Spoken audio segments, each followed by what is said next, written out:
미국과 북한 간의 고위급 회담이 열릴 거란 전망이 다시 나오지만 이 양측의 신경전은 오히려 더 치열해지고 있습니다. 김정은 국무위원장은 첨단 전술무기 시험장을 직접 찾았는데 이런 무기 실험 현장 지도는 1년 만입니다. 미국 역시 연일 강한 목소리를 내고 있습니다. 마이크 펜스 부통령은 언론 인터뷰를 통해 내년 초 열릴 2차 북미 정상회담에서 핵 폐기 계획을 세워야 한다고 강조했습니다. 양측이 회담을 앞두고 공개적으로 상대를 압박하는 모양새입니다. 먼저 이희정 기자입니다. 오늘자 노동신문입니다. 김정은 위원장이 무기 시험 현장을 찾아 군 수뇌부와 이야기를 나눕니다. 북한 매체들은 김 위원장이 새로 개발한 첨단 전술무기 시험을 지도했다고 보도했습니다. 우리 국가의 영토를 철벽으로 보위하고 인민군대의 전투력을 비상에 강화하는 데서 커다란 의의를 가집니다. 유복자 무기란 표현도 나왔습니다. 김정일 국방위원장 때부터 개발하던 무기라는 뜻으로 추정됩니다. 유복자 무기와도 같은데 오늘의 이 성공을 보니 우리 장군님 생각이 더욱 간절해진다고. 군 당국 관계자는 단기간에 개발한 게 아니라 오랜 기간 동안 진행 중인 것으로 추정할 수 있을 것 같다고 설명했고, 통일부는 재래식 무기로 추정하고 있다고 밝혔습니다. 전술무기 시험은 평안북도 신의주 인근에서 진행된 걸로 전해졌습니다. 김 위원장이 군사 무기 시험 현지 지도에 나선 건 지난해 11월 이후 1년 만입니다. 미국과 협상이 정체된 상황에서 미국을 향해 압박의 메시지를 던졌다는 관측입니다. 앞서 북한은 외무성 산하 연구소 논평에서 제재를 완화하지 않으면 핵 경제병진 노선을 다시 꺼낼 수 있다고 언급하기도 했습니다. 북한 내부를 향한 메시지란 분석도 있습니다. 비핵화 선언에도 불구하고 대북 제재로 이렇다 할 경제적 효과가 없자 군부와 주민들의 불만을 달랠 필요가 있었다는 겁니다. 그러면서도 미국에 대한 직접적인 비난은 하지 않는 등 북한이 대화의 판을 깨지 않으면서 수위 조절에 나섰다는 해석입니다. JTBC 이희정입니다. 한편 펜스 미국 부통령은 2차 북미 정상회담의 전제 조건으로 북한의 핵무기 목록을 내놓으라고 하지 않을 거라고 했습니다. 다만 이 회담에서 핵무기와 시설 확인, 또 나아가서 사찰 계획까지 마련돼야 한다고 강조했습니다. 비핵화에 대한 확실한 성과가 있어야 한다고 압박을 한 겁니다. 워싱턴에서 정효식 특파원입니다. It will be absolutely imperative in this next summit that we come away with a plan for identifying all of the weapons in question, identifying all the development sites. 펜스 부통령이 핵무기 리스트를 2차 북미 정상회담의 전제 조건으로 요구하지 않는 대신 정상회담 자리에서 구체적인 검증 계획이 마련돼야 한다고 밝혔습니다.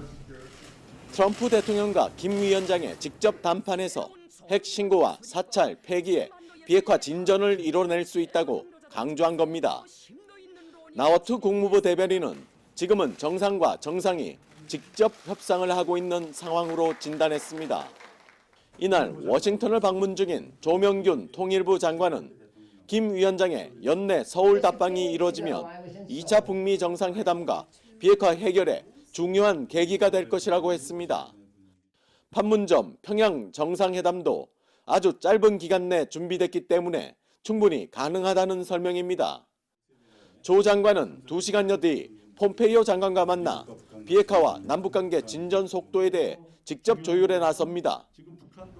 조 장관의 말처럼 폼페이오 장관과 협의가 순조롭게 진행돼 남북관계의 진전이 비핵화 협상의 진전을 이끌어내는 선순환 구조가 복원될지 주목됩니다. 워싱턴에서 JTBC 정효식입니다. 싱가포르에서 문재인 대통령의 아세안 관련 정상회의 일정을 수행하던 외교부 국장이 오늘 오전 현지 숙소에서 쓰러져 병원으로 옮겨졌습니다. 아세안과 에이펙 관련 회의 실무를 총괄한 외교부의 김은영 남아시아 태평양 국장은 뇌출혈로 쓰러진 걸로 추정되며 현재 의식이 없는 상태입니다.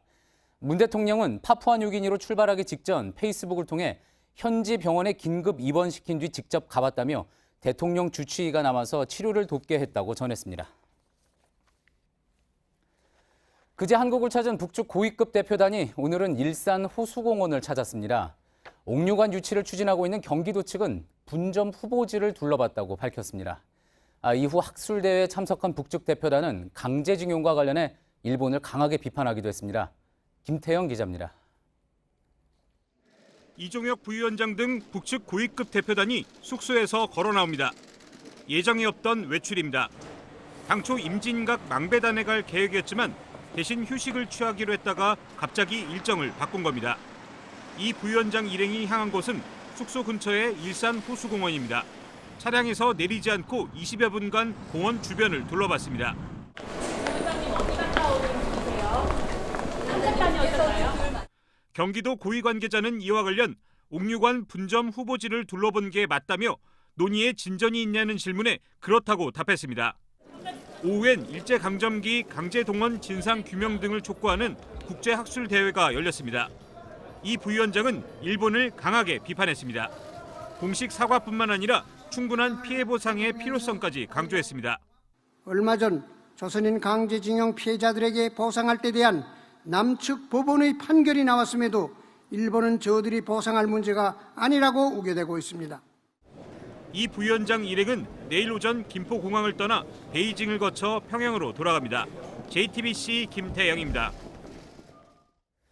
고노다로 일본 외무상이 한일 청구권 협정으로 개인 청구권은 소멸하지 않았다는 발언을 했습니다. 우리 대법원의 강제징용 판결 이후 아베 정권에서 개인 청구권이 소멸하지 않았다는 사실을 확인한 건 이번이 처음입니다. 그러면서도 청구권 문제는 한일 청구권 협정으로 최종적으로 해결됐다. 기존 일본 정부 입장을 또 되풀이했습니다. 뭔가 앞뒤가 맞지 않는 궤변입니다. 윤서령 특파원입니다. 지난 14일 일본 국회입니다. 야당 의원이 지난달 한국 대법원의 강제징용 배상 판결과 관련해 1991년 야나이 외무성 조약국장의 발언을 재확인합니다. 個人の請求権そのものを国内法的な意味で消滅させたというものではございませんと答えています。これは間違いありませんね。個人の請求権が消滅したと申し上げるわけではございませんが 고노 외무상이 한국 국민의 개인 청구권이 소멸하지 않았다고 밝힌 것은 처음입니다. 하지만 곧이어 궤변이 이어집니다. 第2条1で請求権の問題は完全かつ最終的に解決されたものであることを明示的に確認し 개인 청구권이 소멸되지 않았지만 개인 청구권 문제는 모두 해결됐다는 주장입니다. 일본 정부는 그동안 공개적으로 개인 청구권이 유효하다는 언급은 꺼려왔습니다. 최근 한국 대법원 판결이 부당하다며 외국에 배포한 자료에도 이 같은 언급은 없었습니다. 고노 외무상에 질의한 고쿠타 의원은 한일 양측이 피해자의 존엄과 명예를 회복한다는 입장에서 진지하게 이야기를 나누는 게 중요하다고 지적했습니다. 도쿄에서 JTBC 윤서령입니다.